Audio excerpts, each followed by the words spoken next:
All right, y'all. Welcome back. Eric here with Iraq Veteran 8888.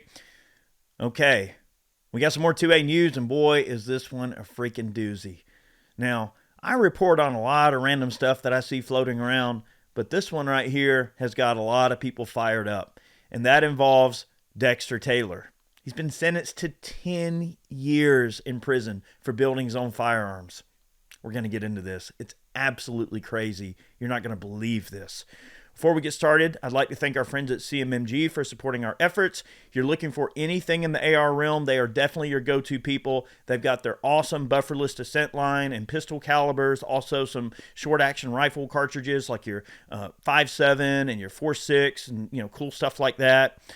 They also have their Mark 47 in the descent line now. So they also offer a lot of really cool stuff like that. Their 22 conversion kits are amazing. Check them out, CMMG.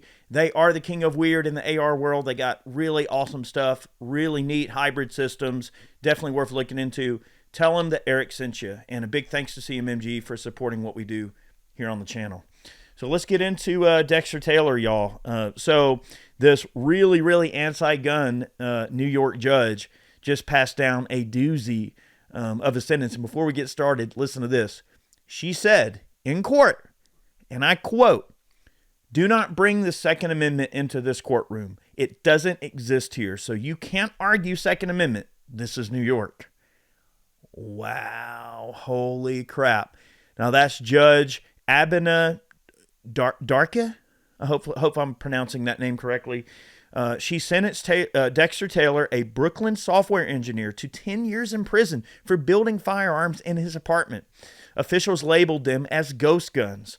The jury found him guilty of the following counts: second-degree criminal possession of a loaded weapon, 4 counts of third-degree criminal possession of a weapon, 5 counts of criminal possession of a firearm, second-degree criminal possession of 5 or more firearms, unlawful possession of pistol ammunition, violation of certificate of registration, prohibition on unfinished frames or receivers. So what part of the Second Amendment is so hard to understand? A well-regulated militia being necessary to the security of a free state, the right of the people to keep and bear arms shall not be infringed. Every gun law is unconstitutional. The amendment lacks the words and phrases except for unless or but. But speaking of the Second Amendment, this judge didn't allow anyone to mention it. It's infuriating, especially since she forbade anyone from even bringing up the Second Amendment. The judge disrupted Taylor's defense attorney in the opening statements multiple times as he tried to set the stage for Taylor's defense. Even further, she admonished the defense to refrain from mentioning the Second Amendment during the trial. Wow. Absolutely crazy. So Dexter got into gunsmithing during the COVID lockdown, thought that he would, pop out a few guns and have a little fun doing some 3D printing and his own, 80% work and things like that. He's quite well known in the community. I mean, a lot of people know what he does, and, he's a really level-headed guy, awesome dude. Certainly not out to hurt anybody, just engineering mind that likes to have a little fun and make some guns, perfectly within his constitutional rights to make your own firearm. We have a long-standing heritage of making our own guns here in this country. It is perfectly legal to make your own firearm. I don't care what some crooked anti-gun judge says. The Second Amendment does exist in that courtroom, and she will have to answer for her statements that she made.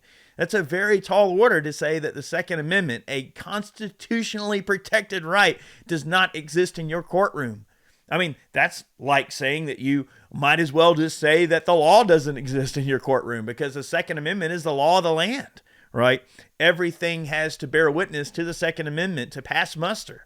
Bruin changes a lot of things. Now, I know we always keep saying that, but at the end of the day, Bruin sets forth a very distinctive landscape for how these things are going to be handled moving forward, y'all. So the government has to pass some pretty important and crazy and high regarded muster in order to establish whether or not there are historical texts and traditions going back to 1791 in the founding era of the Second Amendment that prevent people from making their own firearms, that prevent people from carrying firearms in certain places, that they have to prove a long-standing tradition that is in line with the original text. That's going to be a very difficult thing for them to do. I think that what this prosecution of uh, Mr. Taylor was essentially was just a witch hunt, an excuse for these crooked New York politicians and judges and district attorneys and prosecutors to be able to say, see, this is what we're going to do to you if we catch you doing this here. And they think that they can get away with all this. Now, this is obviously going to get shot down in court. More than likely, right? They're going to appeal it. And in the appeals process, obviously going to see that, that they can't apply such a strict and cruel standard for what they're trying to apply here. However, that doesn't mean that he's not going to be in prison while this is all going down. And that's what's so terrible about it. I mean, you know how these appeals processes work. They take forever and they cost a ton of money. And the whole time you've been, robbed of your freedom while this is all going on. So I feel really terrible for him. And, there is a GoFundMe set up for Mr. Taylor. If you want to support him, throw a few bucks his way. I'm sure him and his family would greatly appreciate it. I mean, look, he's a law-abiding guy. He's an honest dude, a software engineer, an engineer. I mean, definitely not a person that is some criminal. He is an average American just wanting to exercise his right to make his own freaking guns, okay? There ain't nothing he's doing that's wrong or otherwise immoral or bad or anything. But wow. I mean, it's absolutely crazy. Absolutely crazy. I mean, I've been dealing, looking through this information as I find it and everything like that. And it's funny because this judge's attitude, people went on social media and absolutely blew her up and was like really ridiculing her and making fun of her. And she even, was kind of whining about the fact that people were mocking her and making fun of her on social media. And it almost kind of makes you feel like, maybe she gave him 10 years because, she really saw his political views and the political views of the people, that were supporting him and hassling her on social media and harassing her on social media. And it's almost like she handed down such a stiff sentence almost as a final FU to the people that were ridiculing her and embarrassing her on social media. But rightly so. She has, she needs to be embarrassed because the things that she's doing are unlawful and unconstitutional, right? So I said that there was a GoFundMe. It's actually a Give, Send, Go. So it's one that Taylor's family started, the Give, Send, Go. I will put that link down below so you can send a little money his way if you want to help him out.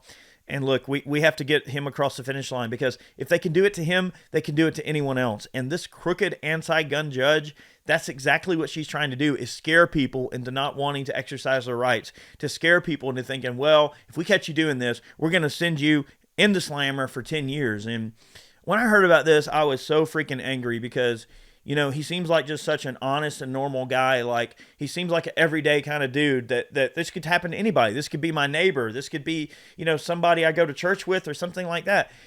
This isn't some criminal. This isn't some person who's, doing something malicious or awful. This is just a person who is exercising his right to make a gun. And it's just absolutely crazy to think that the standard is so strict for a person who simply just wants to make a firearm, especially for the technical prowess and engineering, intuition and just wanting to know more about the art of making guns. Like, that's why you make your own firearms. That's why you work on firearms, to learn more about firearms, to actually be a better gun owner and a more well-versed gun owner who understands, what they're dealing with. And I think it's terrible to think that just because of your curiosity of learning how to make your own guns, you all of a sudden become some criminal and put in the stockade. It's just absolutely insane.